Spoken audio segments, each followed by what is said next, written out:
Ազգային ժողովում շարունակվեցին հակակոռուպցիոն կոմիտեի 2025 թվականի հաղորդագրության քննարկումները համեմված սուր ելույթներով եւ փոխադարձ մեղադրանքներով։ Իշխանական եւ ընդդիմադիր խմբակցությունների պատգամավորները միմյանց հասցեին հնչեցրին տարբեր գնահատականներ, անդրադառնալով ինչպես ներքաղաքական, այնպես էլ պետական կառավարման կոռուպցիոն բնույթի հարցերին։ Բոլորը 100%-ով գիտեն, որ այո, կոռուպցիոն օլիգարխիկ իշխանություն է եղել, որովհետեւ Հայաստանում բիզնեսի առաջ խաղացումը կախված էր քաղաքական կապերից, բացառապես քաղաքական կապերից, որովհետև Հայաստանում կոռուպցիոներները չէին պատժվում բացառապես, հիմա են անցնում այդ գործերով, որովհետև հիմա կա քաղաքական կամք ու չկա նման մոդել կառավարման։ Համակարգային կոռուպցիան սկսվեց, երբ ուսադիր կրողներ պաշտոնյաները դարձան միլիոնատեր։ Այս գնահատականն էլ հնչեցրեց պատգամավոր Անդրանիկ Քոչարյանը, հիշեցնելով ընդդիմության անցյալը։ 1 տարի առաջ Վազգեն Սարգսյանը իր մասնակցությունը ունեցել է Ռոբերտ Քոչարյանին իշխանության բերելուն, 1 տարի հետո Կարեն Դեմիրճյանի հետ իրենք միավորվեցին երկիրը փրկելու հարցի շուրջ։ Դա միայն ներքին քաղաքական ամբողջ սպեկտրը չէր վերցնում, բայց կոռուպցիոն վիճակը անհանգստացնում էր երկու մեծ անհատականություններին։ Ինչով ավարտվեց դա, բոլորս գիտենք, դա հոկտեմբերի 27 էր։ Հոկտեմբերի 27-ից հետո երկիրը թևակողեց համակարգված կոռուպցիայի դաշտ։ Ինչքան էլ խոսենք քաղաքական կոռուպցիայի մասին, այո, քաղաքական կոռուպցիան այսօր մեզ ուղեկցում է։ Խնդրեմ, Ռոբերտ Քոչարյանը հանդիսանում է 135-ամյա դաշնակցության առաջնորդ։ Ըստ Անդրանիկ Քոչարյանի արձանագրված փաստեր կան, թե նախկին պաշտոնյաներն ինչ կոռուպցիոն սխեմաներում են ներգրավված եղել եւ ինչպես են դիզել իրենց հարստությունը։ Դա շոշափելու է, տուն լինի,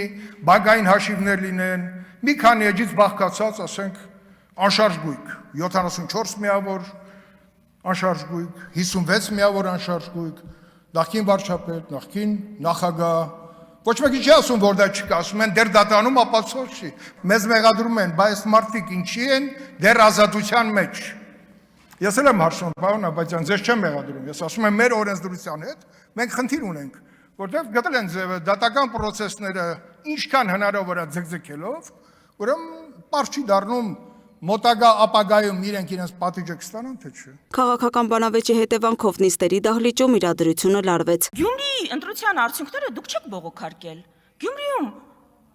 հակաօրինական բան է տեղի ունեցել։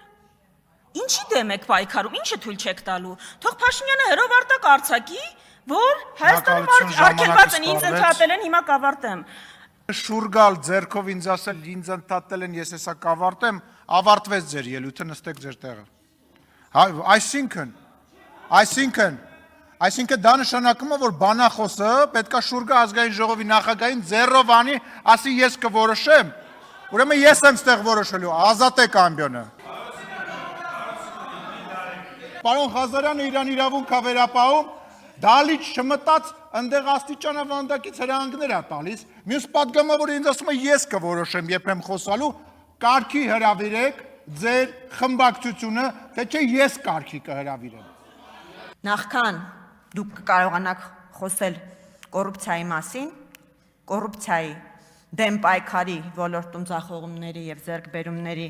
մասին դուք առնվազն մեկ անգամ հրապարակային պետք է հարցնեք ձեր փոքրիկ իշխանին, թե 22 տարեկանում նրան նա որտեղից է ստացել 1 միլիարդ 72 միլիոն դրամ գումար։ Ընդդիմադիր պատգամավոր Աննա Գրիգորյանն էլ իր ելույթում նշեց, որ իշխանության ներկայացուցիչները խուսափում են պատասխանատվությունից եւ փորձում են մեղքը բարթել նախկինների վրա։ Ռուբինյանը մի խոսք էր ասում իր վերջի ելույթում։ Ասում է ընդդիմությունը պետք է իր խոսքերի եւ արածների համար պատասխան տա։ Բա դուք երբեք պատասխան տալու մի ամբողջ հայրենիք կործանելու համար, հազարավոր տղաների կյանքը խորտակելու համար։ Կգնաք ամբողջ խմբակցությունով, այսպես ծերից ծեր, կգնաք շեֆի մոտ, կասեք շեֆ, այդ 200 միլիոնը հերիքա երկարացնես, հույս չունենաս, ընտրությունները չեն կրելու, գնա միուցի բյուջե։ Տիկին Գրիգորյանը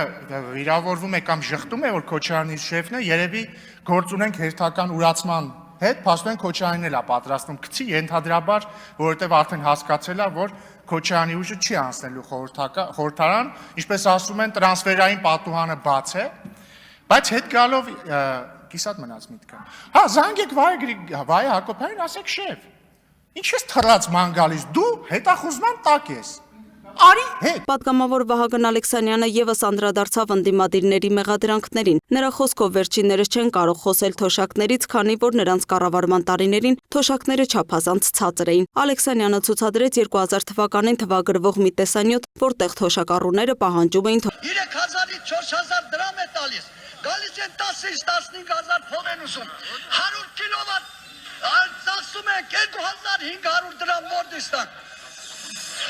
Այդ օրը օպերայի եւ բալետի պետական ակադեմիական թատրոնի տնօրինությունը հայտարարեց, որ թատերաշրջանի բացումը հետաձգվում է։ Պատճառը դարձյալ սոցիալական էր։ Արվեստագետներն ամիսներով չէին ստացել 12-13 հազար դրամի աշխատավարձերը։ Պարոն Մինասյան, այս ձեր կառավարման թվերն է, ձեր ուժեղ, տենց այդ խառը առաջնորդների կառավարման թվերն է 2000 թվականի, որ այս պապիկները եկել են ստեղ, բողոքում են, ասում են, մեզ 4 ամիսա թոշակ չեք տվել։ Այդ որ տենց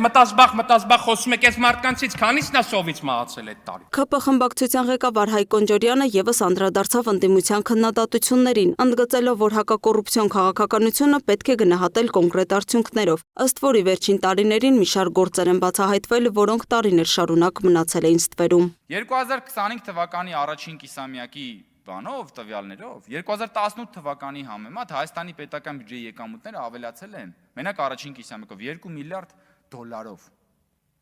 Տարեկան կտրվածքով մոտ 5 միլիարդ դոլար է։ Այդ 5 միլիարդը ինչ է, այդ 5 միլիարդն էլա չթալանվա, այդ 5 միլիարդը ձեր չթալանածն է ժողովուրդ։ Այդ 5 միլիարդը Ռոբերտ Քոչյանի այդ 200 միլիոնն է, որը չի թալանվել։ Այդ 5 միլիարդը նույն Հովիկ Աբրահամյանի դղյակներն են։ Այդ 5 միլիարդը Լևոն Մկրտչյանի անշարժ գույքերն են։ Այդ 5 միլիարդը Իշխան Սաղաթելյանի գույքերն են։ Այդ 5 միլիարդը այդ բոլոր ապօրինի թալանված գույքերն են, որոնք չեն թալանվել ու դարձել են կենսաթոշակներ, որ հիմա բարձրացնում ենք, դարձել են առողջապահության ապահովագրություն, որը մենք անում ենք։ Լուսինե Գրիգորյան, Free News, Ազատ լուրեր։